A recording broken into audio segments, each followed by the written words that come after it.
Let's talk LSU Tigers. It's been a very active day for the program. All right, LSU has landed officially Fahim Delane, formerly of Ohio State, 3 years of eligibility. Hard-hitting safety, 6'2", 210. Really helps out, obviously, their second unit, or more so helps out, them in depth. And obviously a guy that can come in and play some meaningful minutes in 2026. They also landed big boy, Devin Harper, who's coming over from Ole Miss, and he's transferring to the LSU Tigers.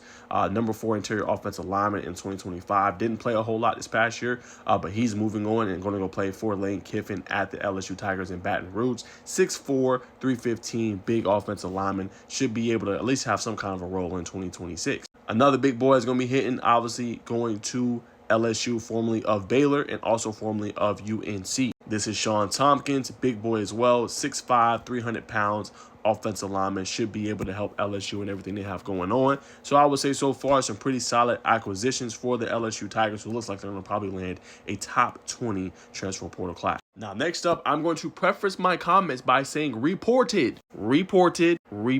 This is not me saying this. But this is via Recruit CFB. This is what he had to say. Says Lane Kiffin has reportedly been tampering and leaking contracts of new Ole Miss portal signees to current players, luring them into the portal. As a result, this LSU is now trending for Ole Miss edge Princewill, and also TJ Dottery. Now, this was obviously big for LSU and for Lane Kiffin to be able to land them. But it's pretty crazy what's going on right now with Ole Miss and LSU. We know, obviously, Lane Kiffin left Ole Miss to go to LSU.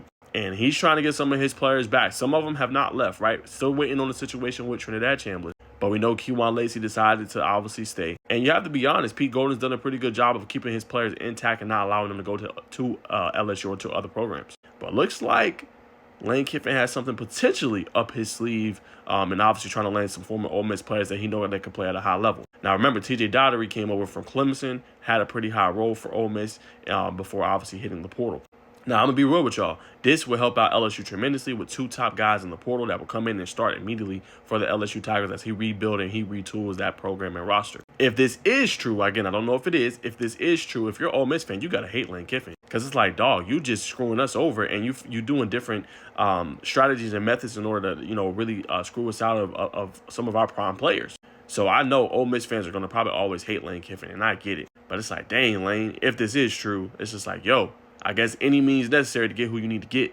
So we'll see, man. It'll be interesting to see if these guys go to LSU. They have said there has been some things that he's been doing and tampering in order to land some of these guys.